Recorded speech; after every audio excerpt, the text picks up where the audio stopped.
This is News 8 Now, this morning.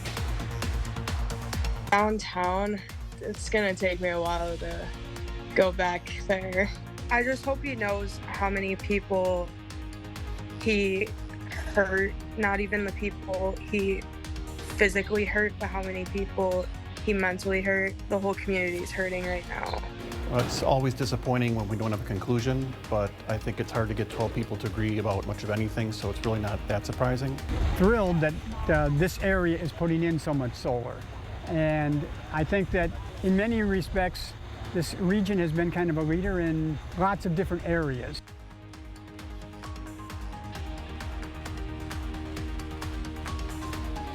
Good morning, everyone. That was your morning eye opener. I'm Sophia Pullman. And I'm Derek Sibley. It is Wednesday, June 21st. Happy hump day. Almost to the weekend. We're almost there. We've got hot temperatures, yeah, 90s. We got all of that. And we're going to cool down to 80s, which... That's a little bit more typical, though. Yeah. You know, we don't usually see the 90s this time of year, so it is definitely a little bit of a much-needed cool down, though. However, unfortunately, just don't really see a whole lot of shower and thunderstorm chances for us to work with here over the coming days, possibly this weekend, but really that's about all we have here to work with. We'll get to those details here in a bit. But as of right now, current conditions are looking like this. Clear skies on the satellite picture there, with temperatures in the 50s and 60s here this morning. As we take a look at your planner, we are going to be looking at the sunshine that will continue throughout the morning, with temperatures warming up into the 70s by 9, followed by the 80s by 11, then the upper 80s and low 90s as we head into those later afternoon hours today, along with that light southerly wind at around 5 to 10 miles an hour. Let's get a check on your allergy report here. Grass is high for the symptom index level. The pine is medium, weeds are low. However, for tomorrow, the grass is expected to turn medium, so it lightens up there. The pine will stay on the medium side. However, weeds will also stay where they are tomorrow on the low side here as well as far as those symptom levels go. Stay tuned. I'll have a check on your backyard forecast plus your full weather forecast, and we'll talk about how long this dry and hot pattern will be lasting around here. Sophia? Thanks, Derek. Let's get to some news this morning. Victims are recovering after a Saturday morning drive-by shooting in downtown La Crosse. The incident on 3rd Street is La Crosse's first mass shooting in recent years. News 8 Now's Emily Haugen spoke to one survivor who says she never expected this to happen. On a Tuesday afternoon, downtown La Crosse is quiet. It's a scene very different from what Viterbo senior Casey Delphi saw early Saturday morning. I would never expect that to happen downtown. Shots rang out just after 2 in the morning near Polito's Pizza. I was sitting in the very first booth, closest to the door in the window. Casey was one of the 6 hit by bullets. I remember feeling something hit my leg, and then I looked down and my leg was bleeding. She was there alone and ran to the back to get help. There was 2 girls that were helping me. One had napkins on my leg, applying pressure, and the other one was sitting next to me, talking to me. Casey says she saw 2 others struck inside. I was just like eating pizza. Like, I think I'm just like kind of confused right now. She was taken to the hospital in La Crosse and then released. She says her muscles are tight and she can't walk right now. As she heals, she's leaning on her loved ones. I've been confiding in my friends and family a lot. My friends have been super helpful. Now in her hometown, she reflects on what was. Downtown, it's gonna take me a while to go back there. I just hope he knows how many people he hurt, not even the people he physically hurt, but how many people he mentally hurt. The whole community is hurting right now. In La Crosse, Emily Haugen, News 8 Now. D'Andrew Grant is accused of opening fire in downtown. His bond is set at $1 million cash. He's being held in jail on charges of attempted homicide. A court official says Grant will appear back in court today. A high-speed police chase ended in West Salem. According to Wisconsin State Patrol, the chase began near a rest area in Sparta. The chase, ended in a crash at the corner of Garland Street and Mark Street in West Salem. 2 juveniles were arrested. The State Patrol says no more information will be released about the chaos because of the age of the 2 people involved. This weekend, a memorial service will be held for Madeline Kingsbury. The service will happen on Sunday, June 25th at Winona State University's McCowan Gym at 1 in the afternoon. The service is open to the public. It will be live streamed for those unable to attend in person. Doors to the gym open at noon. We will have more information on news8000.com. The trial of a man charged in connection to a 2021 triple homicide has ended in a deadlock. News 8 Now's Dua Ishrar was at court where jurors were unable to come to a unanimous conclusion. It sounds as if you're deadlocked, and so what we're going to do is go ahead and excuse you at this time. 35-year-old Nia Tao was all smiles as he left the courtroom this morning. We just know they weren't able to reach a decision today. Jurors deliberated for more than 10 hours, but the jury remained deadlocked. At least some portion of them that thought that there was reasonable doubts as to Mr. Nia Tao's involvement in the case. Tao and 45-year-old Kanthaneth Ratanasak are accused of shooting and killing 3 men at the Rom Squad quarry on County Highway M over a $600 debt. Tao faces 3 charges of first-degree intentional homicide and possession of a firearm by a felon as a party to a crime. They, of course, want to see something happen and people held accountable for the ones that killed their loved ones. Ratanasak testified against Tao earlier this week and told jurors Tao had the gun in his hand. Stop it. You know, like, dude, stop. The defense argued Ratanasak lied multiple times under oath. You try to put on the best case possible. You try to make sure that the juror gets the story and they get the evidence and that they respect the law. I got every impression that the jurors did that in this case. La Crosse County District Attorney Tim Grinke says the outcome was disappointing. Well, it's always disappointing when we don't have a conclusion, but I think it's hard to get 12 people to agree about much of anything, so it's really not that surprising. Grinke says the case isn't over yet. Reporting in La Crosse, Dua Ishrar, News 8 Now. If another trial takes place, it may not happen for another 4 to 6 months. Ratanasak will have a separate trial. A bond hearing for Tao is scheduled for 2 weeks. Tao will remain in custody until then. The city of La Crosse closed a small stretch of Charles Street on the city's north side. The road from Sill Street to Gillette Street will be closed until sometime today. Crews are making repairs to water distribution there. 2023 marks 40 years of Riverfest in La Crosse. Because of the milestone, Riverfest is not requiring buttons on the 4th of July. Everyone can get in for free that day. Riverfest begins on June 30th. Fireworks will be set off on the night of the 4th. You can find a full schedule of events on Riverfest's website. Western Technical College is helping students prepare for a potential career in healthcare. The campus hosted its first ever Hullabaloo for middle school students. The 2-day event aims to educate students on topics such as anatomy, physical therapy, and dietetics, and the different jobs in the healthcare field. Organizers say these workshops help students see and understand the different paths they can take in the healthcare field. When students come into school, they think, okay, well, I want to be a nurse or I want to be a doctor. And to understand that there are different healthcare careers and to see what they look like. And I think most of us have some sort of seminal experience when we're in middle school or high school that says like, oh, this is maybe a career I want to pursue. One student who plans to be a nurse said when she heard about this opportunity, she was excited to keep furthering her education about the healthcare field. I'm here because in my future, I want to be a healthcare worker. And I think that this opportunity is an opportunity where I can learn stuff so I know what I'll be getting into in the future. Western partnered with UWL, Viterbo University, and both Mayo Clinic and Gunderson Health Systems to help give students a hands-on experience with activities and facilities. Still ahead on your morning news, makers of the weight loss drug Ozempic are suing makers of a knockoff version of the drug for illegally selling a non-FDA approved product with the same active ingredient. And a local nonprofit is making a space for small business owners that is planet friendly. News 8's Michael Germain has the details. That and more coming up. For now, we're sending you to break with something to put the good in your morning. Today is the summer solstice, the first day of summer and the longest day of the year. The summer solstice is when the Earth's North Pole is the closest it will be to the sun all year. Make sure you make the most of the day by fitting in some extra time outside. We're feeling warmer already. Don't go anywhere. Your consumer news at News 8 Now this morning after the break.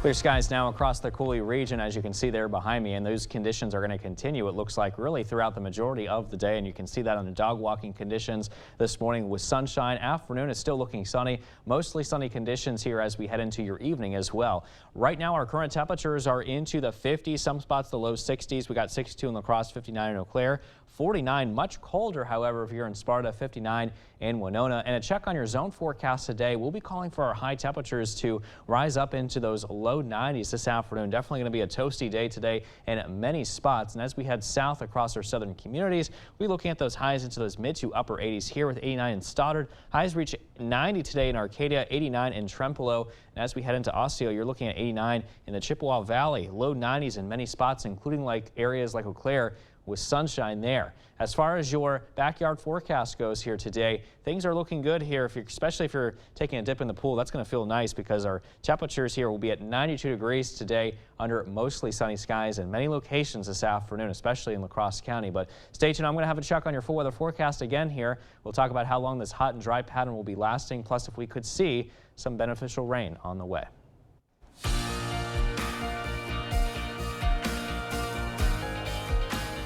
In your consumer news this morning, makers of the weight loss drug Ozempic are taking action against some companies offering a knockoff version of the medicine. Novo Nordisk has filed suit against U.S.-based medical spas, weight loss clinics, and pharmacies. The drug company is demanding these firms stop what it says is the unlawful sale of non-FDA-approved compounded products that claim to have the active ingredient in Ozempic, Wegovy, and Rybelsus. A statement released by the company said that illegal sales are confusing consumers and are posing a safety risk. Senator Bernie Sanders has launched a Senate investigation into working conditions at Amazon warehouses. In a letter to Amazon, Sanders says the company's quest for profits has led to unsafe working environments, low wages, and inadequate medical attention for workers. Senator Sanders has also launched a website where Amazon workers can submit stories about their experiences to help inform the investigation. Amazon says Sanders has an open invitation to come tour one of their facilities. A local nonprofit is looking to create a sustainable space for small businesses. News 8 Now's Michael Germain was in Viroqua as the switch was flipped on a solar power source. 180 panels of a solar array are now helping power small businesses in Viroqua. We decided to go with solar, and that means that we have to have a renewable energy. Petroleum is not a renewable energy. So our choices were, in this area, solar or wind. The sun is now helping power the Food Enterprise Center, a building housing 30 local companies with food and wellness products. Ethos Green Power Cooperative, a Viroqua-based company, installed the panels. The Vernon Economic Development Association worked for more than 3 years to bring solar to the FEC. Such a visible array, which is a big part of the reason why we were so excited to get it done. The solar panels provide electricity for common areas and the cooler. Thrilled that this area is putting in so much solar. And I think that in many respects, this region has been kind of a leader in lots of different areas. In La Crosse, Michael Germain, News 8 Now. FEDA officials estimate this energy switch could save $300 million over 25 years, money they say will be used to support the business owners in their facility. That's it for your morning consumer news. Let's check in with Derek in today's forecast. All right, thanks for that, Sophia. We're waking up this morning under mostly sunny skies, as you can see behind me from City Cam 8 in downtown La Crosse. We're currently sitting at 62 degrees. Visibility levels looking good at 10 miles and wind speeds looking nice and calm. Meanwhile, to the north in Eau Claire, currently sitting at 59 degrees with good visibility levels at 10 miles, a light north-northeast wind at 5 miles an hour. And our current temperatures are mainly into the 50s and 60s. We are seeing 59, however, in Winona, a temperature in La Crosse of 62 as we saw, 49 degrees currently in Sparta though, so much colder compared to where currently everywhere else is currently sitting at. With our forecast high temperatures today expected to rise into the upper 80s and low 90s in many locations here come this afternoon. As you take a look at your planner, we'll be at 66 degrees with sunshine to start, 85 and turning sunny here by noon today, and by 4 mostly sunny, a temperature of 92 followed by clear skies and 85 degrees as we get near that 8 o'clock hour here this evening. Right now things are looking mainly dry and quiet and widening out the view. You can see the rest of the area here is looking mainly dry and quiet here as well, thanks to high pressure in control of our weather pattern, which will continue to affect us by giving us those mainly dry and sunny conditions, not just this morning, but really throughout the day today in general as well. Here's 5 o'clock and you can see just maybe a couple of passing clouds. As we head into tonight, things look very similar. We're looking at those clear skies that will last here for us as we head into tomorrow morning. A couple of passing clouds moving up from the south there and a slight chance of a shower or two possible from that daytime heating effect that could affect us as we head into tomorrow afternoon. But really our weather pattern continues to be controlled by this upper level high pressure system environment across the central United States, and that extends all the way up towards the Midwestern and Canada as well. We're going to be expected to remain under this hot and dry weather pattern here for these next few days, and that is going to keep our temperatures well above average for this time of the year and keep our rain chances very low, at least through Friday. Now, as we head into this weekend and also into early next week on Monday, I am watching this next upper level low that's going to be moving through. That system could bring us some rain chances and also help cool down our temperatures a bit. And in fact, you'll see it here on the 8-day forecast as highs will be into the 90s through at least Saturday. But once that system moves in Sunday, that's when we're talking about some rain chances, perhaps Saturday night into Sunday. And at the same time, behind that storm system, we're looking cooler as high temperatures drop into the 80s as we head into next week under mostly cloudy skies, and low temperatures mainly into the 60s. Stay with us, though. We're back with much more news and weather, and that's still to come on News 8 Now this morning. We're taking a quick break, though, with a look what happened on this day in history for June 21st. We'll be right back.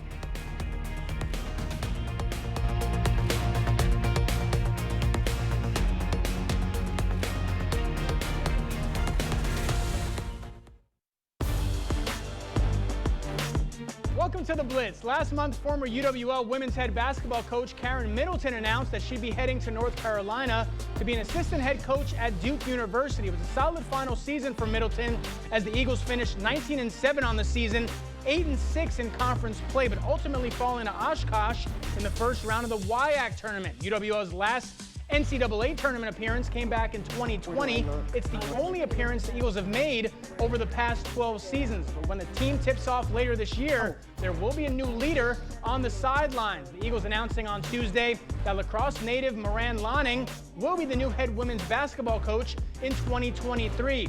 Lonning served as the head coach at Central College in Iowa last season. Her father, Greg Lonning, was the UWL head wrestling coach from 1992 to 1998. Loggers back at the Lumberyard last night taking on Duluth in the series finale. Huskies up a run early. Jordan Donahue thinks he's got a base hit, but what a snag here by Michael Hallquist at second. Fires to first for the out. Loggers go down in order in the second. In the third, 2 on for Duluth, but La Crosse gets out of a jam. Josh Learson gets the strikeout to end the threat. Bottom 3, Loggers getting greedy on the base pads. Austin Smith going to get gunned down at second. La Crosse can't capitalize. And in the fourth, Huskies make them pay. Joshua Duarte with 2 on, scorches 1 to right field. That gets down for a base hit.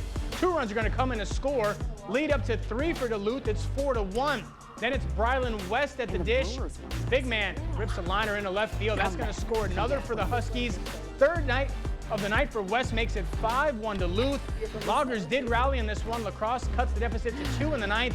But Huskies hang on. They complete the 2-game sweep over the Loggers. 13-11 the final from the Lumberyard. Loggers are on the road tonight in Eau Claire. They'll be back at Copeland Park Thursday to begin a 4-game set against Thunder Bay. Brewers looking to bounce back against Arizona, but the D-backs picking up right where they left off the other night. Ketel Marte sends a missile in a right. 3-run shot makes it 4-0. But here comes the crew. Jesse Winker back in the lineup for Milwaukee, and boy, did he need this. Winker to dead center, 2-run shot. His first homer as a Brewer is a big one. It cuts it back to 1. And in the 7th, Brewers still battling back. This is going to give them the lead thanks to Willie Contreras. He finds the gap in left center. 1 run's in. Here comes Joey Wiemer. 2-run double from Contreras puts the Brewers on top. Milwaukee gets a big win at home, 7-5. Twins looking to snap their 2-game skid, taking on the Red Sox. This one all Boston in the 8th, already 8-0 Sox. Masataka Yoshida cranks one deep to right, 462 feet, makes it 10-0. Twins trying to get something going in the bottom of the inning. Byron Buxton gets Minnesota on the board. A monster 2-run shot of his own cuts the deficit back to 8. Then in the 9th, some more Minnesota magic. First is Royce Lewis, crushing one deep to left center and gone for a solo shot. That makes it 10-3. Very next batter, Max Kepler, the lefty, going to go deep as well. Back-to-back jacks in the 9th, pull the Twins within 6, but that's as close as they'd get.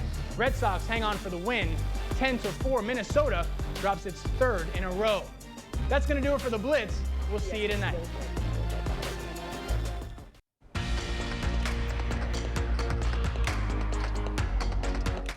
The search for a missing submersible in the North Atlantic is ramping up as officials from the U.S. and Canada hurry to save the 5 passengers on board. Jared Hill has the latest on the search as we also learn more about the people believed to be missing. The U.S. Coast Guard says underwater noises have been detected in the search area as researchers race to find a submersible that disappeared Sunday while exploring the wreckage of the Titanic. Our crews are working around the clock to ensure that we are doing everything possible to locate the Titan and the 5 crew members. Authorities say the OceanGate vessel, dubbed Titan, had enough oxygen to last around 96 hours when it left. Now, after more than 2 days, that supply is dwindling. A military vessel able to dive 6,000 meters joined the search, but experts say spotting the Titan won't be easy. There are not really efficient ways to survey the seafloor and find it. This isn't the first time OceanGate Expeditions has made the trip, but CBS News is learning that in 2018, a group of leaders in the submersible industry sent the company a letter warning of possible catastrophic problems with its submersible and a planned mission to the Titanic wreckage. Simpsons showrunner and podcaster Mike Reese took the Titan to the site almost a year ago. Before you even get on, you sign this long waiver that mentions possible death 3 times on the first page. On board this mission, British adventurer Hamish Harding, Pakistani-British businessman Shahzada Dawood, and his 19-year-old son Suleiman, Paul-Henri Nargeolet, a former diver with the French Navy, and OceanGate CEO Stockton Rush. The U.S. Coast Guard says that since the submersible went missing, U.S. and Canadian military units have searched and combed an area of about 7,600 square miles. That's an area larger than the state of Connecticut. Abortion will remain legal in Iowa after the state Supreme Court refused to reinstate a heartbeat law last Friday. The law would have banned abortions after a heartbeat could be detected in the fetus. As Amanda Rooker explains, not everyone is pleased with this decision. I'd love to see the legislature and the governor call a special session. And I'd like to see them double down at minimum on heartbeat legislation, and to channel that through to let the court know, no, we are serious about this. Conservative and evangelical leader Bob Vander Plaats wants state lawmakers to take action on abortion before regular session in January. Vander Plaats is also calling for the removal or resignation of 3 state Supreme Court justices.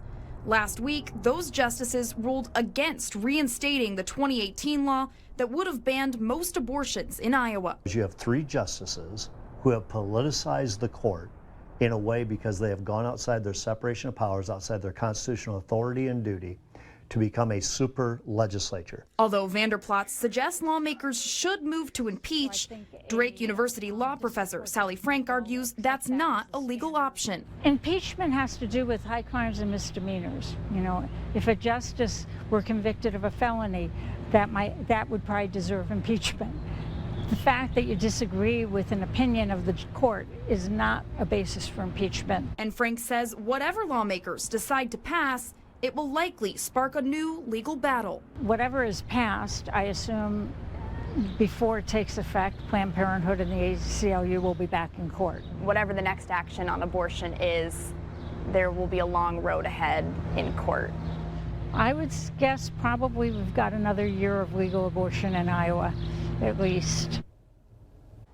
Frank says that it's likely the state lawmakers will pass some kind of abortion ban. She also says lawmakers are likely to pass a constitutional amendment to clarify that Iowa doesn't recognize any kind of abortion. If the amendment passes, it will then go to statewide vote where all Iowans have to approve it. A second person is arrested after a shooting in Milwaukee that injured 6 teens. This shooting happened shortly after a Juneteenth event. Police said a 17-year-old and 19-year-old were arrested. Both teens are in custody, were also injured in the shooting. The other 4 people injured are girls or women ages 14 to 18. All are expected to survive. Investigators say the shooting stemmed from a fight between several young women. Wisconsin's governor signed a bill that sends more money to fund municipalities statewide. Evers signed a bipartisan shared revenue bill in Wausau today, surrounded by Republican and Democratic lawmakers. The law gives Milwaukee City and County the power to raise its sales tax to avoid bankruptcy and dishes out about $1 billion to all municipalities.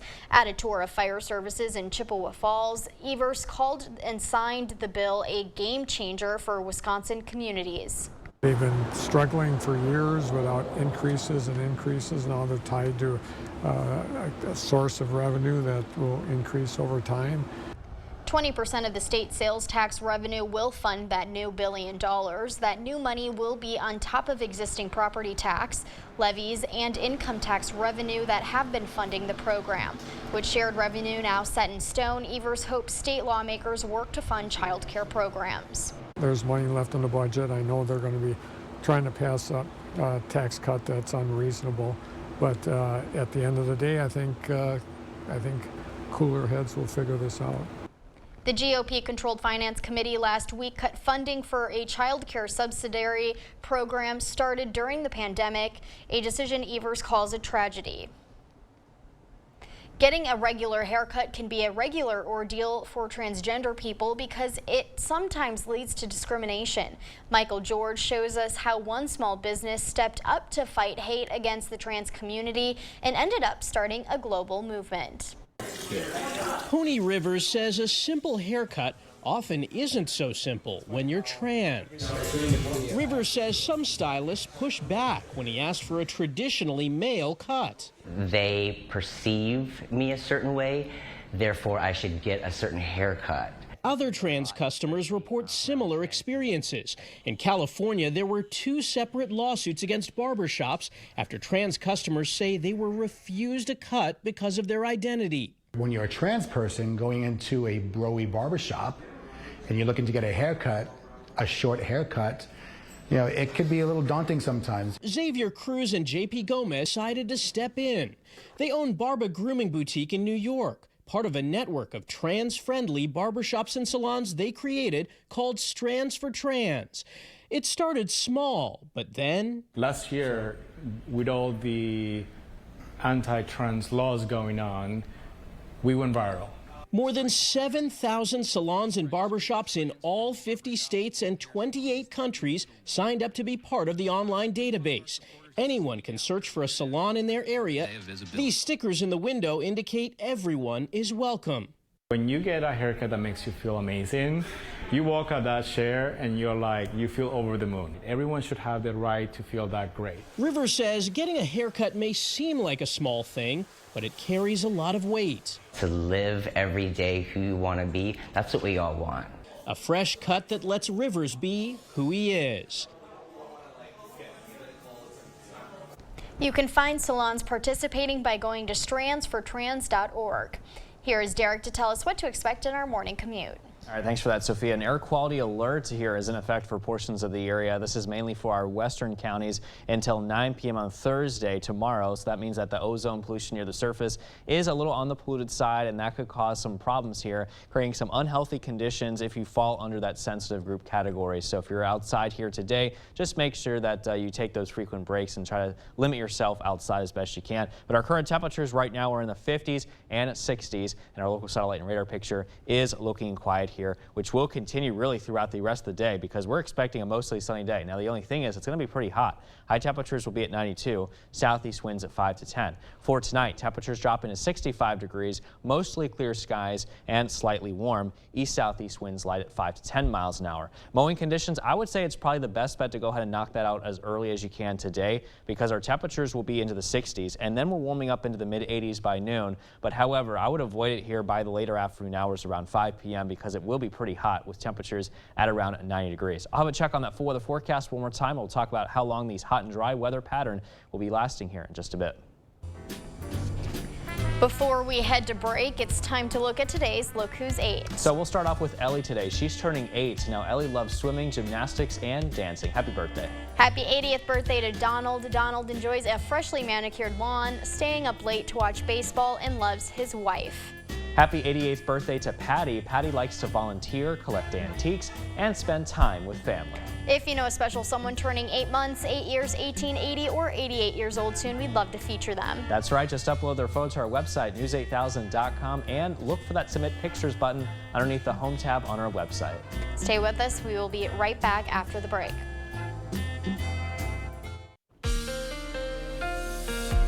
Air quality alerts are in effect for portions of the Cooley region. These are mainly in effect, however, for our western communities until 9 p.m. tomorrow night. And that's because we're still dealing with some of that smoke from the Canadian wildfires from the north. But this time it's affecting our western zones. And again, until 9 p.m. this goes into effect for the ozone pollution near the surface that is causing problems for those unhealthy conditions for those of you that fall into that sensitive group category. So make sure that you limit yourself outside here from today through tomorrow night, as it will be a little bit on the unhealthy side here for some of us out there, and make sure to stay inside as much as you can here as well. In the meantime, we're at 62 degrees with sunshine here in La Crosse. Visibility looking good for that morning commute to 10 miles. In Eau Claire, 59 degrees with plenty of sunshine to work with. North-northeast winds light at 5 miles an hour. Look at the temperatures across the area this morning, mainly into the 50s, some spots into the low 60s here. Currently, it's 59 in Winona. Good morning to you.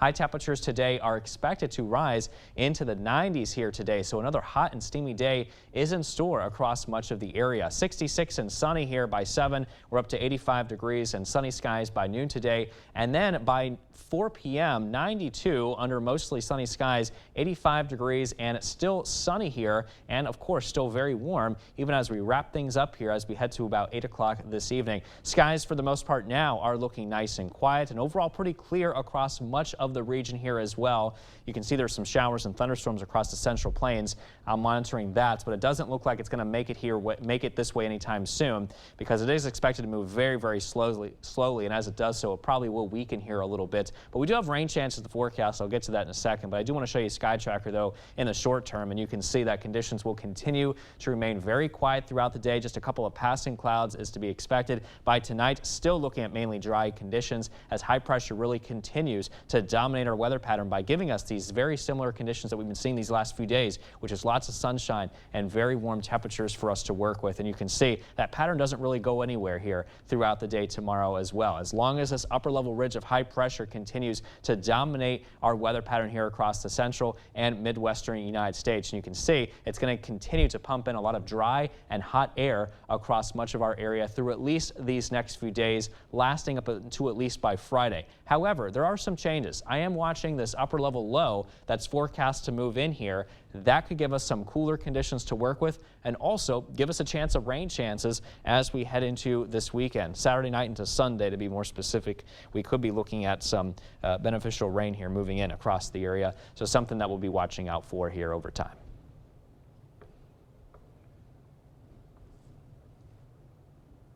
This morning we have Diane Breezer from the La Crosse County Historical Society with us to talk about the Discover the Silent City walking tour that is happening this Saturday. Thank you for being here, Diane. Good How morning. are you? Welcome. Good morning. Early morning for you. Yeah. Welcome to the morning show. Thank you. Thank you. So can you tell us a little bit about this? Yes, the Discover the Silent City Cemetery Tour is an annual event that the La Crosse County Historical Society does every year, and it's this Saturday, June 24th, from 11 a.m. to 3 p.m. So it's basically walking tour groups, guided tour groups through the cemetery, learning about La Crosse's past and meeting a few people from the past. Okay. How long is the tour and how many people can be in each tour?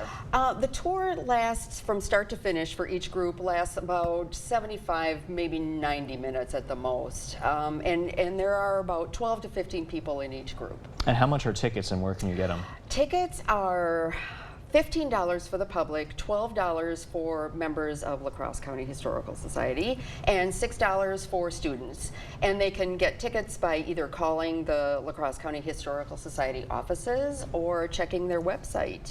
How long have y'all been doing this? Well, this is the 24th year for Discover the Silent City, and each year we have a different theme. So it's an annual event, and it's one that the public really looks forward to, and it's pretty exciting, and it is very fun. It seems like a pretty cool event, and I know that you mentioned too there will be performers at the cemetery. Yes. So can you talk about that? Yes. Well, we have our reenactors. This year we have 8 reenactors, and we have some veterans. We have some new ones this year, and we have some that have done it a few times over the years. Some of the people that we will meet on the tour are Henry Schubert. He owned a meat market.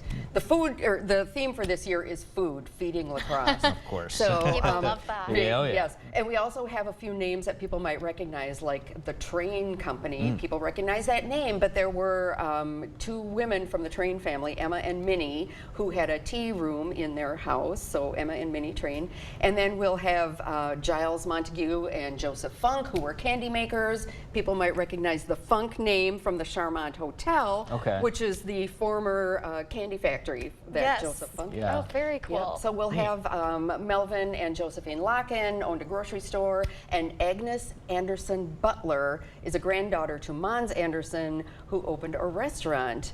And we'll learn about her as well. Wow. Is this a once-a-year occasion, or do you do this multiple times a year? It is once a year.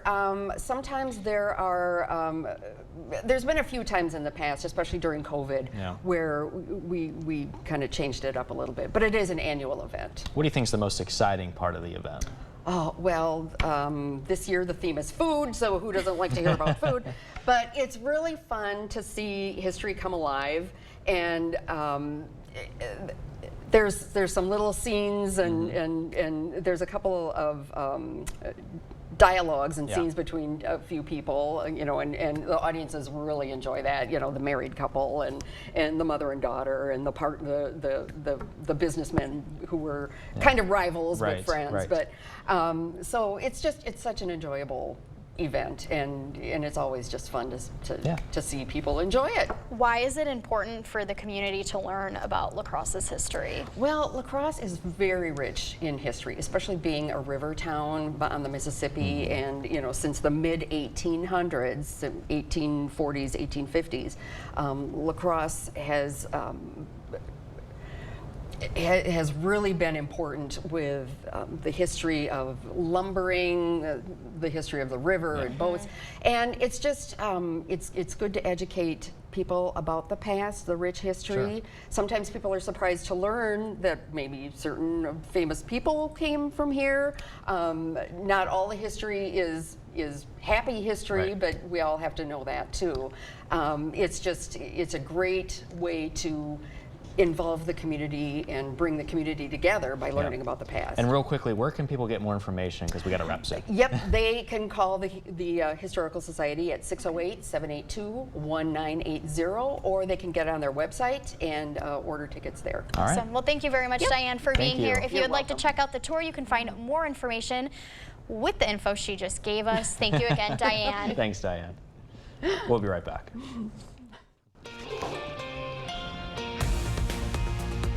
Victims are recovering after a Saturday morning drive-by shooting in downtown La Crosse. Witnesses say a bullet shot through the glass at Polito's Pizza early Saturday morning.